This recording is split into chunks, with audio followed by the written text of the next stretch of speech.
All right. Well, today I wanted to talk about how my friend got sucked into a pyramid scheme. So I had a friend, a really close friend of mine, who I grew up with. He was like my travel buddy. We would go to California together. We went on a few Vegas trips together. He used to live in Florida, and I used to visit him many times. I always loved hanging out. He was like my wingman. We did everything together. Like I said, we grew up all throughout middle school and high school, and just always been one of my best friends. So he quit his job in Florida that he hated at the time. It was like a construction job that he hated waking up super early for. So he decided to pack up his stuff and move across the country to the West Coast. So for about 6 months, he was traveling around to different cities and just staying in Airbnbs, going to some of the national parks out west. Like he was living the dream for about 6 months.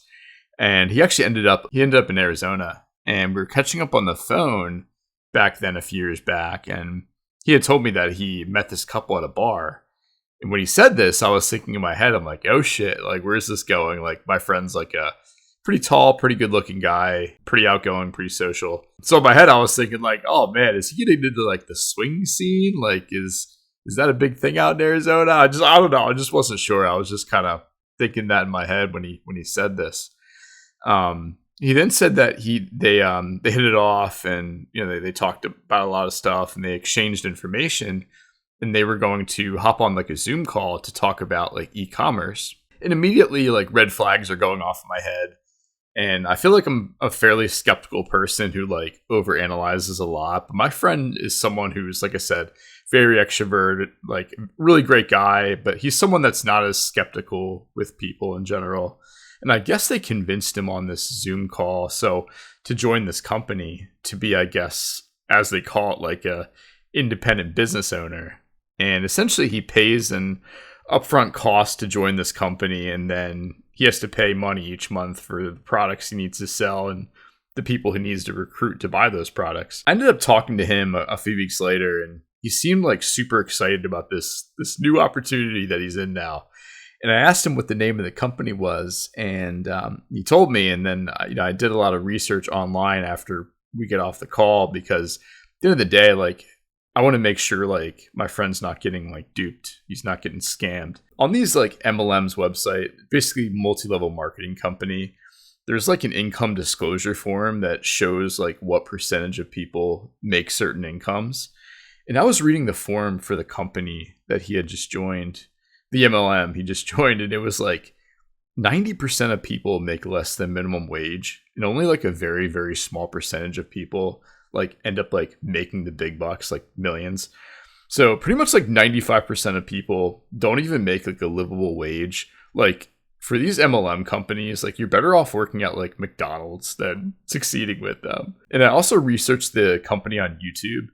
They were just like hundreds and hundreds of like horror stories about this company on like how they brainwash people, and like people losing like tens of thousands of dollars. And what this company does, it's kind of sick, but they have them go to like these weekly events, like these weekly like motivational like woo-woo nonsense.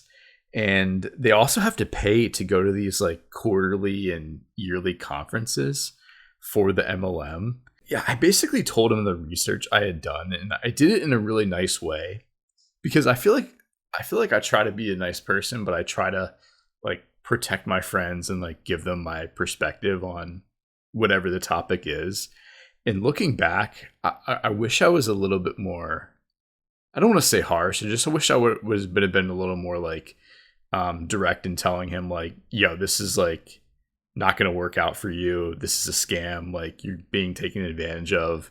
It was tough, but he told me that most people in, corporate America barely make a living wage, and the CEOs at the top make all the money. And like, while there is a sliver of truth to that, at least with corporate America, you're getting that consistent paycheck. You're getting paid.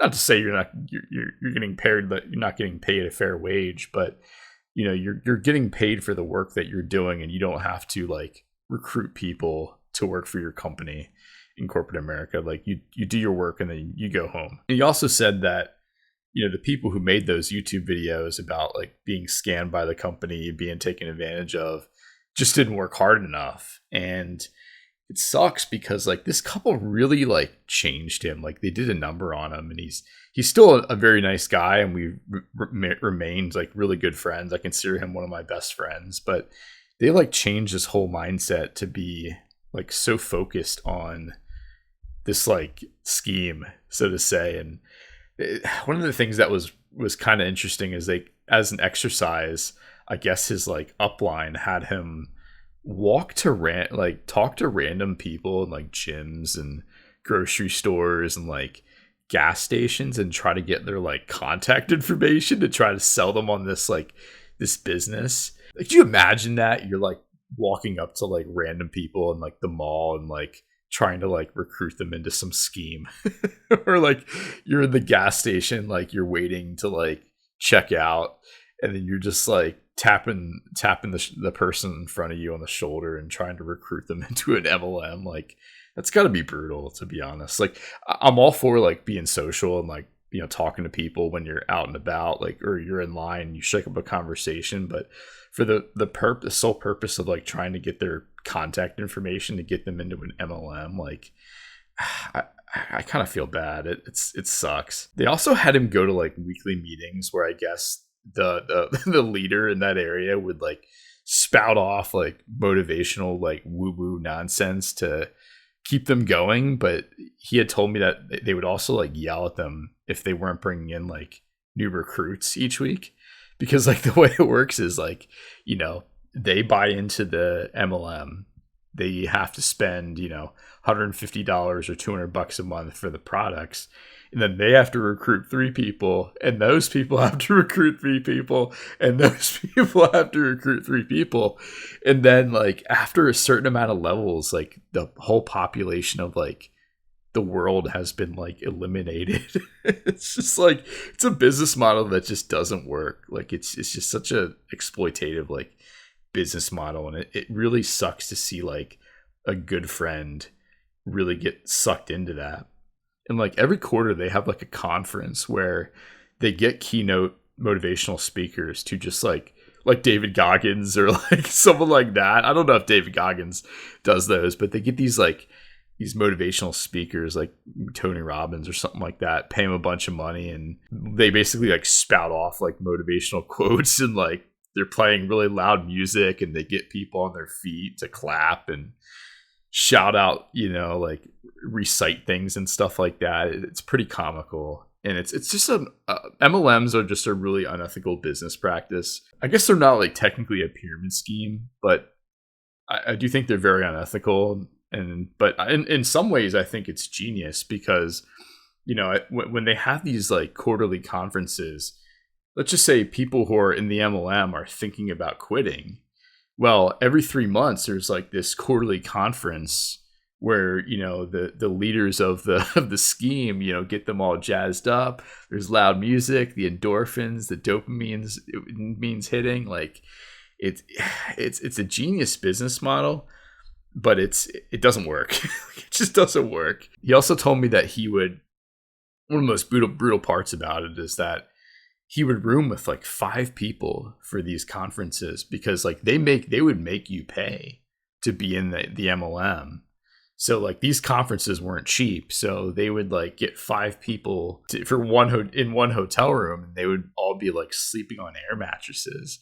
And it's like these MLMs just like sell you a dream that's like not going to happen for like 99.9% of people in the MLM. And it sucks because like the more I think about it now, he went from making like a pretty good salary, you know, to being able to travel and like to be able to like live a good life. And I understand it. Like he really didn't like his job, but there's a lot of other things you can do to make money like outside of an MLM. And it's fucking brutal. And over time, I've tried to explain to him like how the company's business model really works, and that he's the customer and he's the one, you know, buying their products every month, and he's the one paying for a ticket each quarter to the, you know, the conference, and how the conference is really what's bringing in the vast majority of the revenue for that MLM. You should be leery about these types of companies. Like they tend to prey on vulnerable people. That may be someone who doesn't have a lot of friends, someone without a significant other,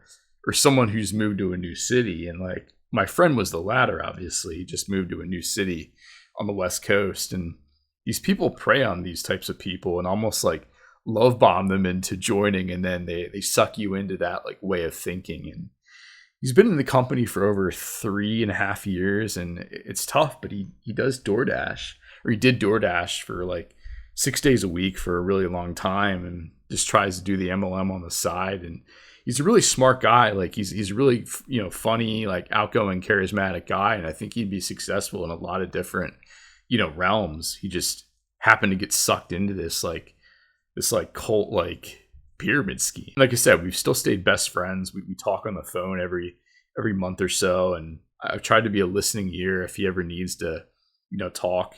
But, once someone gets sucked into these types of MLMs, it's hard to like unbrainwash them. So, I'm there to give him my perspective, and, I try to just be like a positive force in his life, because the last thing you want to do if one of your friends, gets sucked into like one of these MLMs, the last thing you want to do is cut them off, because, you want to be a positive, force in their life for in case they ever want to get out. So, like I said, for me, it's really tough because, we used to be my travel buddy, used to be my wingman. We went to Cali together. We've been to Vegas a few times together. And like I said, I always visited him when he lived in Florida, and we just had a lot of really good times. We resonate on so many levels, but he just got sucked into that lifestyle. My biggest piece of advice is to be skeptical of people who seem like super friendly, that ask you what you do for a living and just seem super interested in your life right off the get-go. It's just like they're just most likely trying to get you into an MLM or like scam you in some way. And the worst part about these MLMs is they basically tell all these people that just in a few years that they're going to be millionaires and they're going to be completely financially free if they just work really, really hard. And it's just not true. Bottom line, if you have to pay money to join a company, that just doesn't make sense. A company should be paying you to join and for the work that you do for them. Well, if you've enjoyed this video, feel free to give it a like. Feel free to comment down below your experience with MLMs, and feel free to subscribe. Until next time, ladies and gentlemen, take care.